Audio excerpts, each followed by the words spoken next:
currency was devaluated, 34%, then gained back around 7% in the second quarter. Major problem, would be on our labor market. We already experience, almost double-digit unemployment, and this will grow, as state corporation will conduct. States is always a little bit slow in Russia, maybe too slow, and almost 60% of Russian business depends upon states, either companies, function, budget support. And there is a lot of explanation. We're still in transition. Don't forget that less than 17 years ago, Russia was still a communist country, maybe in different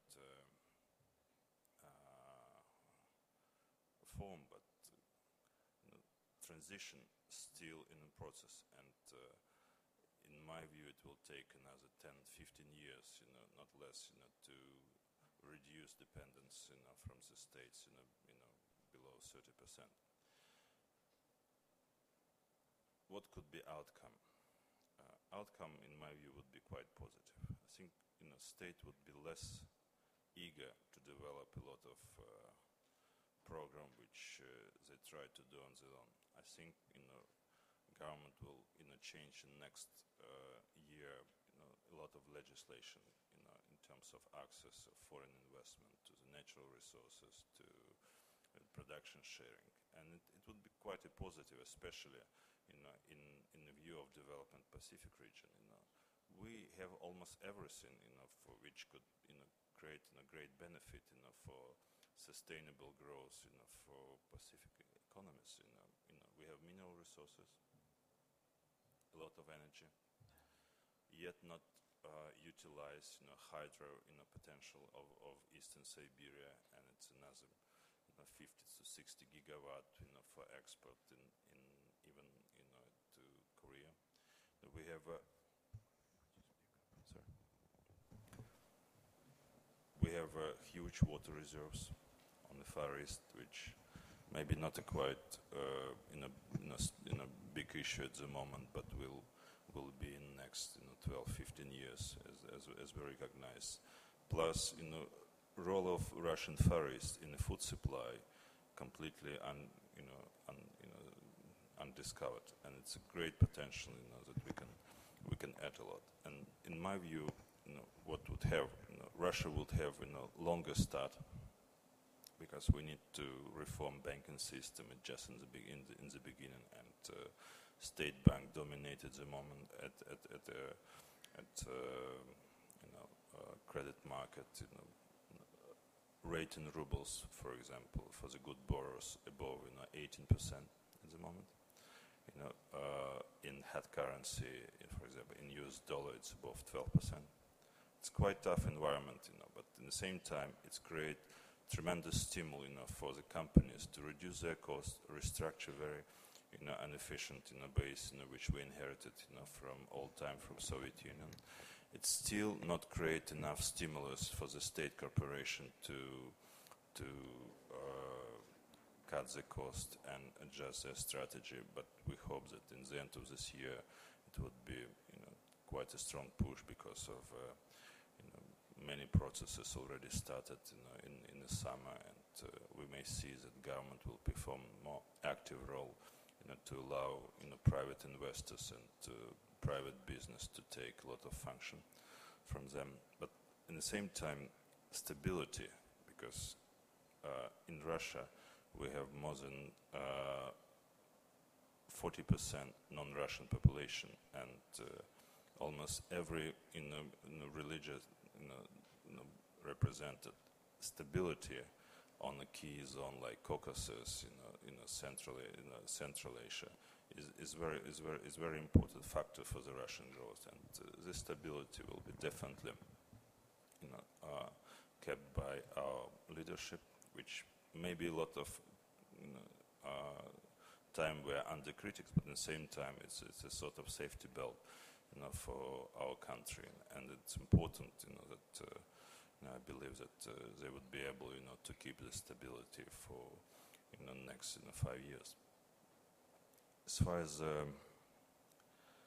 crisis outcome, and as I see, from my point, I was graduated as a nuclear physicist. I think it's very important to understand that dependence on oil or any fossil fuel, fossil type of fuel, will create instability.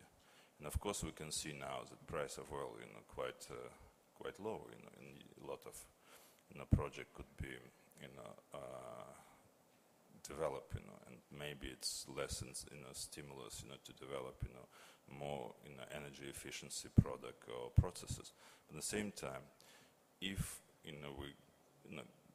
we'll stay in the same position for a couple of years, and I could see, from contraction of investment in Russian, oil and gas sector, we will experience, lack of supply, and maybe, we can see same scenario in 3-4 years as it was, 4 years ago.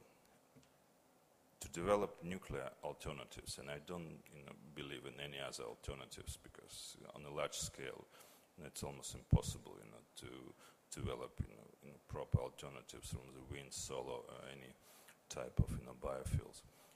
Nuclear will demand, great cooperation between the countries, and if we will see on development of the last year, which last years, there was a lot of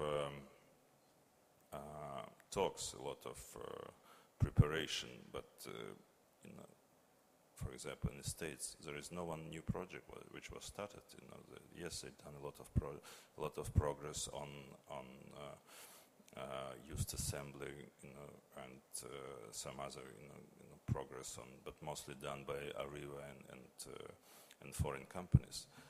Nuclear as a solution for, Pacific region is unique, and we can see, how stable, Korean system based on, almost 40% of base load from nuclear energy.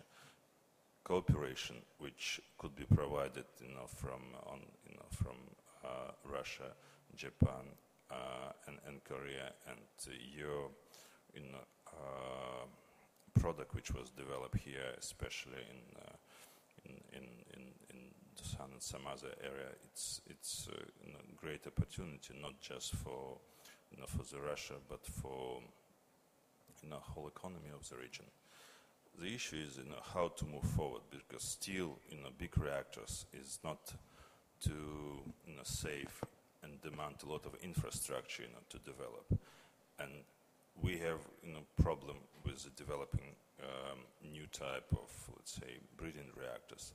But there is still intermediate step which help us to move there. This is reactor so-called on MOX fuel, where Russia create a great great progress, and create an opportunity to develop in 7 years small reactors which could be very beneficial for any type of economy in Pacific region.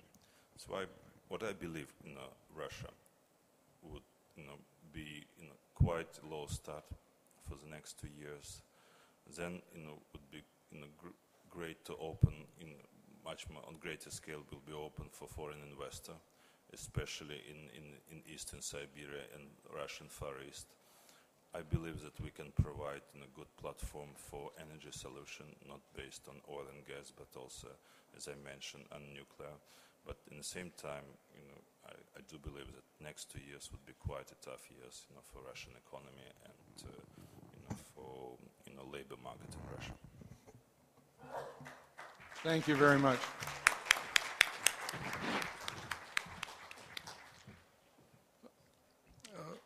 The members of the panel got together beforehand, and we all agreed that we were going to leave plenty of time for questions, but my inadequacies as chairman have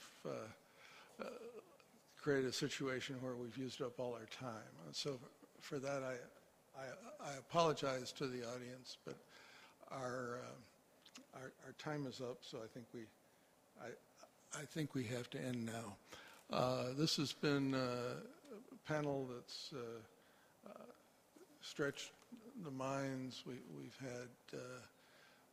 We've had contributions by the broadest of macro thinkers and the wisest of business executives. I'm not going to try to summarize it all, but I've learned from every panelist, and I thank them very much. Thank you very much, Dr. William Overvolt, for your excellent chairmanship. Ladies and gentlemen, please give a warm round of applause to 5 presenters for their inspiring presentation.